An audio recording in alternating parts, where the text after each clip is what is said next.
Hello, everybody. This is Tito Bort, CEO at Altisales, and welcome to another SDR Superstar series. For those of you that have not seen a previous SDR Superstar video, this is a series that I put together to highlight some of the best performers in the SDR world. So we're looking at people who have really exceeded their goals, exceeded expectations. They're crushing their quota all across the nation. And we have a lot of fun shows.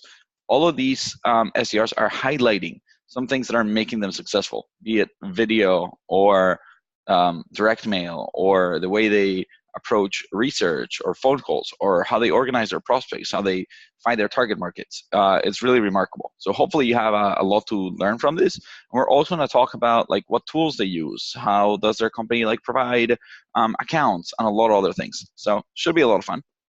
Today, I have with me Brandon Ferris from Appcast. And the reason he's in the show is he won 2018 SDR of the Year at his company. So very, very impressive.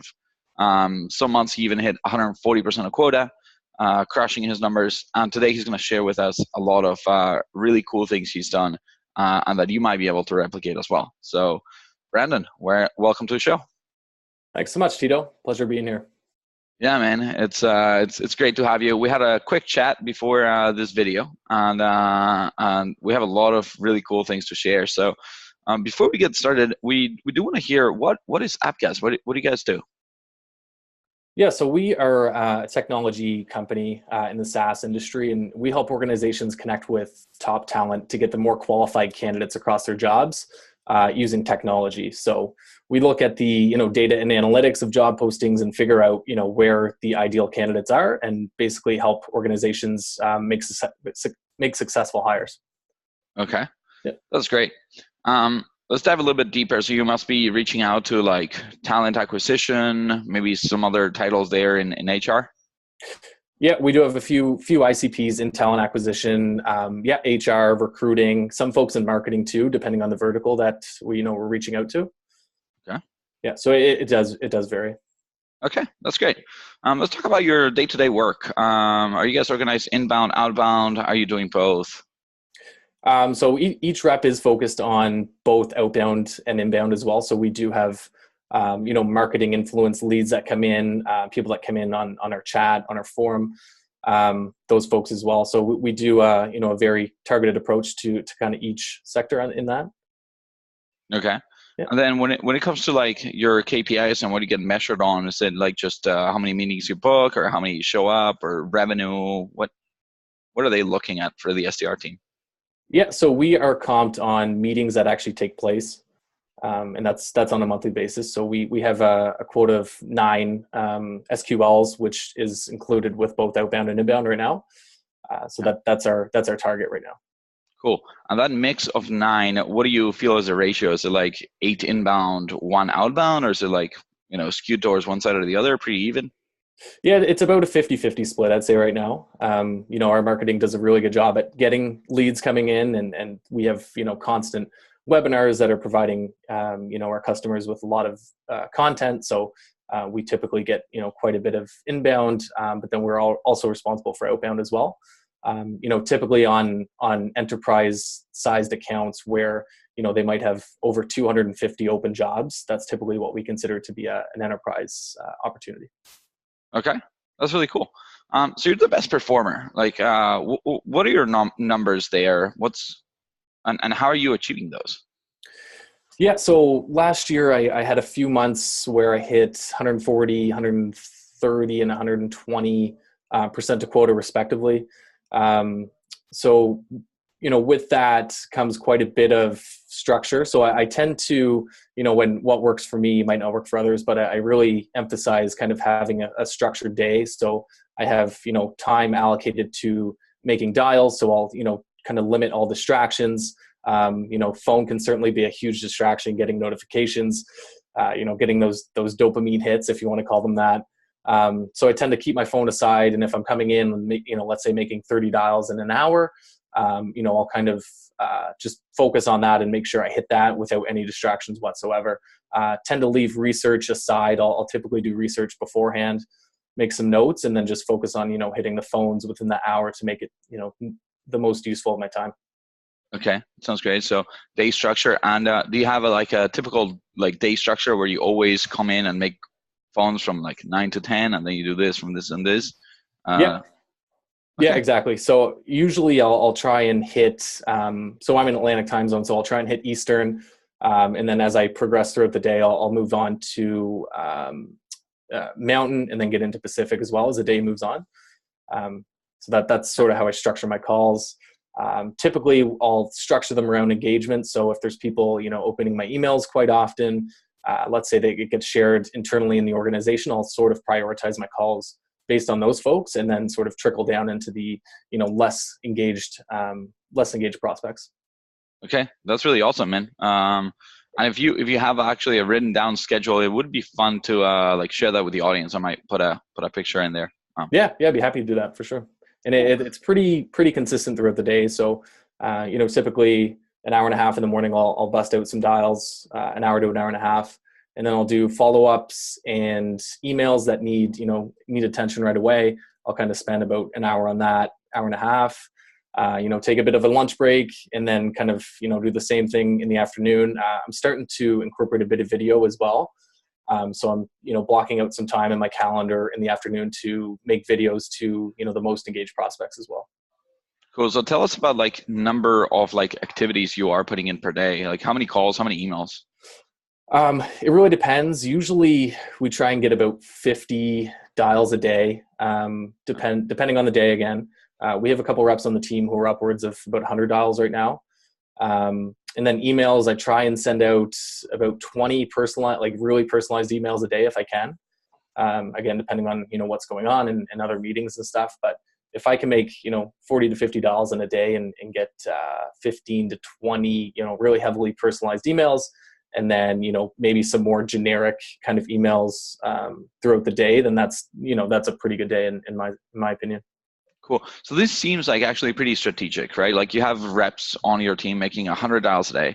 You're making 50, yet you're like getting more meetings than they are. So tell us maybe about the emails, or like what is that secret sauce that's getting Brandon to 140%? It's not just mindless work. There's something there. Yeah, for sure. So actually, funny story. So when we first started out, we typically did quite a few email blasts that were, very generic, not personalized whatsoever. And it was a numbers game. And, we had a bit of success with it, but it was more when we actually got into personalization. And I know for myself, I've gotten, pretty strategic as far as figuring out what to bring up in an email, kind of dig in the persona pain points a bit and kind of tie that into some personalization. So for an example, if I'm on a prospect's LinkedIn, I can see some of the groups that they're associated with. Like, let's say they're a Golden State Warriors fan. I've used that example a few times. And so, I'll kind of craft an email saying like, oh, hey, I see that you're a Golden State Warriors fan, but, they have the necessary resources to, have a really good team and a really good organization. Here's how you can kind of do the same with what we provide for you. Right. So Yeah. bringing a reference, but not being like, not calling it out, not being like, oh, I see you're a Golden State Warriors fan, but more like crush it like the Golden State Warriors. I think was the subject of the email that you were sharing with me. Yeah. It's like, oh, if you want, let's say Nike to crush it just like the Golden State Warriors, like here's what they do, here's what we do. It should help Yeah. you. Yeah. Okay. You got it, man. Just again, to stand out from the noise. That's not what prospects typically will receive in emails is something to that level of personalization. Right. So I think that goes a long way. And if that is getting open, chances are they will at least recognize it. So when you do call them for another touch point, they're like, oh yeah, like, I do remember that email. That was fantastic, or whatever the case may be. Cool. And you're writing these like yourself? Like where did you like come up with all the creativity to like figure out what to write? For the most part, I do write them out myself. I do a lot of A/B testing on emails to see kind of what sticks, what doesn't. So I'll typically have a structured email. I might tweak a few things, blast that out to a certain number of people, and then see kind of what yields results over others. But that's pretty much it. Cool. That's really awesome. And then are you doing much on, you mentioned you're starting to do a little bit of video, but are you doing much on social or like direct mail or any other like techniques? I've started leveraging a bit of direct mail. I haven't found a whole lot of success with that. More so, just trying to grow my network on LinkedIn. So I think that's part of my focus in 2019 is to do more social, more video, more ways to kind of stand out from the noise again, and just connect on a more personal level. Cool. Yeah. I love that, man. That's awesome. So a lot of like good tips there and ideas. And then I'll share some of the emails that you shared with me on this LinkedIn post so that people can check that out. Let's talk a little bit about the company structure because sometimes, people share great things that they're doing and then other SDRs want to copy it, but they realize they don't have the tools or they have they're targeting a completely different market. Like they're going after, you're targeting HR, they're targeting engineering, and then the same things might not work. So let's talk a little bit more about your organization. How many SDRs total? So we have 9 SDRs on the team right now. Okay. Yeah. And then you're sending the meetings, demos, discovery calls to account executives? That's correct. Yeah, there's about a 1-to-1 ratio between SDR and AE. So we do have, but yeah, it's about a 1-to-1 ratio with the SDR to AE. Okay, perfect. So and are you guys like paired up? Like you always send or like your demos are going to one specific AE or just a set of them, and other SDRs also have like, oh, I work with this AE, or is it more like round robin? Yeah, for sure. So outbound reps are paired up with one individual AE that they support, throughout. And then when inbounds come in, that does go on a round robin rotation, depending on the actual amount of leads that are getting passed along. Oh, okay. So that's Yeah, interesting. So the outbounds are paired up, and then the inbounds are rotation across the SDR. So like you take one, then the next rep takes one, and so on, and exactly. then it makes it easier so that I guess at the end of the month, you all have about the same amount of demos inbound. Exactly. Yeah. Is it like the leads get distributed, or like this is a very interesting question about organizational structure. So do you get, let's say you get one inbound lead and that lead is actually disqualified, it's not good, you're not going to get a meeting performed. Do you also get the next one, or did you just like get unlucky, miss your chance, it's the next rep's time? Unfortunately, that's the case. Okay. Yeah. So it does get, kind of just keeps going, depending on who's up on rotation. So it gets tracked in Salesforce, and then that's kind of how it works. Okay. Yeah. So, and then tell me, this is very, very interesting to me. So, let's say you are in rotation for the inbound. Now you got to be looking at the inbound queue, right? Or, and then as soon as you like get one, you're like, okay, I'm done. Now somebody else has to come look at the inbound queue. Does that not sometimes like throw off your day a little bit when you're like, okay, I got to make my 30 calls, and they're like, Brandon, wait a second, you're up for inbounds. You're like, oh my God, man. It can certainly throw off your day. I mean, it's something that, we got to kind of hop on immediately and deal with, which is Right. fine. Like, we love getting good inbound leads, but again, depending on the verticals, because we do have a few different verticals that the reps are associated with. So for myself, I actually get all inbounds within the staffing organization that come through to me. So that's not too challenging to deal with because I'm expecting it almost. Whereas the other reps, it does go through kind of like a cycle rotation. Oh, interesting. Yeah. Okay. Yeah, man. I'm very ADHD, so if you put me in that environment, I would be going crazy. I'd be like, I need to make my calls. Don't give me inbounds. But at the same time, I completely understand how organizations do that and why they do it. They just want to be as fair as possible with their reps and just give them the same number of leads and so on, so everybody feels treated fairly. So okay, that's Exactly. fair. Let's talk a little bit about like what the company provides you. So tools that you're using on a day-to-day basis. Yeah. So each SDR has a sales navigator license for prospecting. We use ZoomInfo for acquiring contact and company information, direct dials. It does a really good job at finding that information. Outreach for sales enablement. So based on back to the personalization level, I use outreach to basically keep track of tasks that are ongoing. and to make sure I'm, on top of hot prospects that are engaged in content or engaged in my emails. And that's, that's what we use outreach for essentially. We use Salesforce for a CRM. And again, like I mentioned previously, starting to do a little bit of Vidyard for video prospecting. Okay. Yeah, that's great. And then, so you were talking about that you are getting all the inbound for staffing. Is that your segment too? Like when you're going outbound, do you have like a list of accounts or a segment, or is it like everybody pick their own? Yeah. So for myself, I'm the only one that's kind of prospecting for staffing right now, and typically just going after the top 100. And the organizations are very complex and extremely large. So there's quite a few prospects that I can actually go after within each organization. And then we do similar blitzes where we might go after, let's say, healthcare staffing. So we'll focus on that for like a period of 2 to 3 weeks, and then just kind of go back to the top 100 from there. And like, where are you finding out that they're the top 100? There's lists that get distributed online. It's the staffing industry analyst list, I believe. So basically it's the top 100 staffing firms in the US based on total revenue. Oh, cool. Yeah. So this is more like like an organization or like a nonprofit or like a trade show that they put together where all the companies that do staffing go to, and then they have all the stats, or how do you know the data is reliable?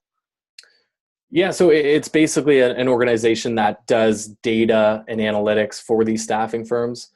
So they keep track of all the metrics that these staffing firms are providing, from company growth to amount of clients that they have to total revenue for the year. And you get that all for free? Man, that sounds awesome. Can somebody build me some lists for free? I mean, we are part of a group that we do get access to that, so that's where we can kind of see the numbers. Oh, okay, so there's maybe some sort of sponsorship. Okay, that's really cool. And then how much research do you get to do? I mean, like, you have the names of the 100 top like staffing companies. Are you the one who's like going on LinkedIn Sales Nav and like finding the person and going on Zoom Info, grabbing the prospect, putting it on Outreach, all that? Yeah, it's basically a full cycle that way. Okay, cool. So you can really cherry pick the contacts you want, but that must take a little bit of time. Do you work like late at night or early in the morning, or is this like throughout the day that you're doing one by one? How do you organize that? Yeah, it's very time consuming. And again, when I mention that, I like to kind of segment my time with calling and research and prospecting. Typically I'll take about an hour and a half, 2 hours to do research, figure out the right contacts to go after. And then from there, kind of spend, more time in the afternoon to, craft emails and to really kind of hit their pain points for each prospect. I do quite a bit of research at night as well. If I'm, prepping for next day, I'll take half an hour, 45 minutes to an hour, and just kind of, figure out priorities on accounts and who I should be going after. So each day can be pretty hectic that way, but.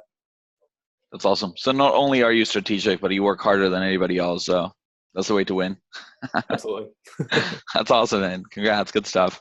When you're making phone calls, like, how do you know what to say on the phone? Do you have like a script or a structure, or like, how do you usually start those phone calls, and how did you learn that? Yeah, so I do somewhat have a script. I've got a lot of insights from Morgan Ingram over at Jay Barrows. Nice. So I typically use kind of his or their winning call formula.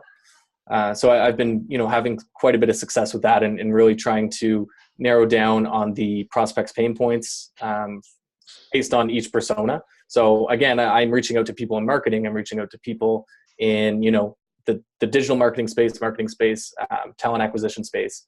So it really depends on who we're going after and which kind of vertical. And that's sort of how it's laid out. So within my calls, I'm not trying to essentially have a discovery call right on the first, conversation that we have. It's more to set up a meeting from there, and then to go through the discovery or qual process. Cool. And do you do the discovery yourself, or is this directly sent to the AE? So we are responsible for the discovery to get as much information, and we're basically qualified on having BANT, so budget, authority, need, timeline. So that's essentially what we consider a sales qualified lead, is getting BANT set up and make sure, it's the right prospect in the right account, and to make sure, obviously they have needs for what we're helping them with. That's awesome, man. So shout out to Morgan J. Ingram and Jay Barrows. I followed some of their stuff as well, and they're great, man. Really, really good content. So glad that you bumped into them and the winning formula for calling. I'm gonna have to dive deeper into that. Yeah, for sure. Yeah, it's very helpful. Cool. And tell me about the emails. Seems like you personalize a lot. You were talking about like going into like LinkedIn profiles, figuring out the warriors and stuff like that. But what else have you done, or how do you make these effective? Yeah, for sure. So like I said, if there's people that are associated with groups on LinkedIn, I'll typically kind of reach out in that sense and sort of come down to their level, and basically what I'll do is I'll kind of go through it and see what their pains are as far as the prospect goes, and just kind of tie it in as much as I can. I'm trying to get more structured and strategic on not spending too much time on an email, because if it doesn't get open, then what's the point of spending all that time on an email? So I'm trying to keep it between about 5 10 minutes ideally. Awesome. And then for subject lines, I typically try not to spend too much time on it. Generally keeping them between about 1 to 3 words at most.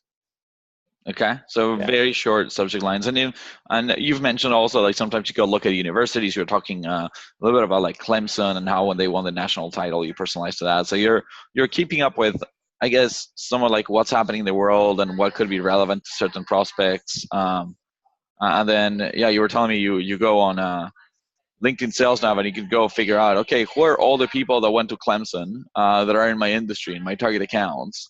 And then within those, can I export a list or go research them on Zoom Info, see if they have their contact info, and then just send them an email regarding that. So I thought that was like very, very impressive and thoughtful of you. For sure. Shout out to Jeremy Levier at Lead IQ for that tip, and it is super effective. So and you can basically do that with any kind of big sporting event that goes on. Patriots winning the Super Bowl, you can kind of reach out on that level. Shout out to Jeremy, man. He's a beast. I love Jeremy. He kills it. He kills it. Cool. Let's talk a little bit about like training or any other things. Like, seems like you're a very like self-taught man, like following Barrows and Ingram and Levier. Any specific trainings or anybody like in your career so far or before that like was a great trainer that you like worked under or? So it's been, quite a individual level as far as training goes. Internally at the company, we do quite a bit of role playing with the team. So we'll kind of get together twice a week, do role playing, handle objections. Our manager is quite involved with that, so he helps quite a bit with that. But on my own time is where I think I'm really starting to learn and, to kind of get a handle on different stuff in the industry and different sales tactics. So, I'm a huge fan of sales success stories with Scott Ingram. So I typically on my way to work, on my way home to lunch, on my way back, or if I'm in the car, I'll put a podcast on, put it at 1.25x speed and just kind of crush those out as much as I can when I have the opportunity. He actually boiled it down into daily sales tips. So you can, subscribe to that. It's very digestible material that you can crush in like 5 to 10 minutes, rather than listening to, a full hour and a half podcast. It really narrows it down and gives you some good tactics and tips to follow up with. So, it's one thing to kind of listen to that, but it's another thing to kind of bring it to work and start applying it and see what works and what sticks. So that's one thing I've been doing quite a bit of. Again, another one's SDR Chronicles with Morgan Ingram.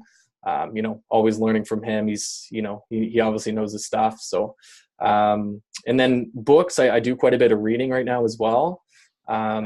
Fanatical Prospecting by Jeb Blunt. That's a really interesting one. Give you an idea on, the importance of prospecting and, if you're all missing. All about the hustle, huh? All about the hustle. Yeah, exactly. And I was like, you gotta go do it, man. Just gotta do it. And that's just it, man. At days you don't want to do it. You're always going to have that kind of pushback. But again, what it boils down to is, being committed and staying committed and getting that done. And that's where you can really succeed and build a decent pipeline. Another really interesting one is one by Aubrey Marcus. It's called Own the Day, Own Your Life. And it's essentially starting out your day because, sales is a grind, SDR work's a grind. So it's basically optimized practices for starting out your day, the best way possible. So I started doing cold showers to kind of wake me up, get energized, doing different eating habits in the mornings to kind of fuel my body for the energy that it's going to need throughout the day. Because, come around 2 p.m., I'm typically crashing. But if I have the right fuel in me, I can keep going and get those extra few quality hours in. So that's a really interesting book that, I'd recommend to anyone who's looking to kind of optimize their day to, just be better at what they do. Man, so many shout outs. I'm going to have to tag all these people in the post and make sure they get the recognition. This is really, really cool, man. Cool. Any other things you want to share with the audience? Anything that I didn't ask that you think might be relevant or helpful? No, I mean, we got to come in every day and put the work in, and where I find myself personally is learning outside of work. I'm a big believer in kind of investing in that in yourself, and if you got to spend some money or go expense money for your company to get these resources to continue to learn, I think you can actually really go a long way with that, and it's something that I really enjoy doing. But that's pretty much it. Yeah, I love that. I mean, we have the same mentality here, and just like you say, for us, like any SDR in the company at Alti Sales can expense any book they want at any point. They don't even have to ask; they just like buy it, and then they let us know. Conferences or going to like events in the city that might be like under $100, always without approval. Over $100, let us know, and most likely they get approved. So, man, that education just getting better. I think that's the reason why so many young people want to join the SDR world. It's just like, I want to get better. This is my entry to an interesting world. And then some people like me, we follow the career of just like building SDR teams and managing and trying to create incredible organizations. Other people go AE routes or other areas. But man, I really admire people like you that put so much effort and really focus on self-education. I actually have a personal list of, I think I'm like at around 120, 140 books that I've read in the past like 10 years. So it averages about one a month. And there's periods where I read 2, 3, 4 a month, periods where I read just like one every 2 months type of thing. But yeah, man, I admire and appreciate you doing all that. Yeah, love it, man. That's awesome. Cool. And then last question here. Tell us about like the company and incentives. Some spiffs, and then you were talking a little bit about travel, which I'd love for you to share. Seems like an awesome company to work for as well. For sure, yeah. So we are fortunate to be able to do what we call pop-up shops twice a year. So typically we'll do kind of one international trip and then one national in the US trip as well. So we have an upcoming trip in Tel Aviv, Israel. That's coming up in April. So qualifications for that are you got to be, hitting your numbers, exceeding your numbers. You have to be in good performance standing. And yeah, you get the ability to kind of travel the world, experience different cultures, which is, something to really look forward to, and to make sure that you're, putting the work in to get those numbers hit, and to be able to, have the opportunity to do these trips. And then there's another one in the fall that we're going to Chicago. So we do have to work there, which, is fine. So we'll work for the week, go out at night with the team, and then really get to connect on a more personal level with, people in the organization, get to see them outside of work, and it really, brings us all together. So that's awesome, man. Really looking forward to it.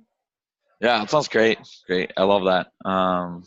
We travel a ton too, so I could relate to that. We do quarterly SDR Presidents Club, so it's the SDR team. For us, we're a very SDR focused organization. So every quarter we might go to like Mexico or Colombia and go, water skiing or swimming with whale sharks and things like that. And I totally see what your organization is doing. It's all about like team building, getting to know your peers, and really having a comfortable environment at work where you love working there and you just have no reason to leave or go anywhere else. So 100%. Cool, man. I appreciate you being in the show. If people want to get in touch with you, or should they send you an email, connect on LinkedIn? What's easiest? Are you open to like answering questions and stuff like that? Yeah, 100%. If anyone wants to get a hold of me, just look up Brandon Ferris on LinkedIn. I am on there, so just shoot me a note, and happy to grow my network, explore. If you have any questions whatsoever, just feel free to reach out that way. Cool, man. I appreciate it. Same here. Anybody wants to connect, or if you know people who are amazing SDRs, they won SDR of the year 2018, that you want to nominate them for the job or for the interview, or you want to nominate yourself to come for an SDR Superstar series, just hit me up, and I'll be, doing one of these every couple of weeks or every month and a half, and yeah, hopefully we can continue sharing tips. So appreciate being on the show, Brandon. Thanks for having me, Tito. It was fun, man. Yeah, my pleasure. Cool.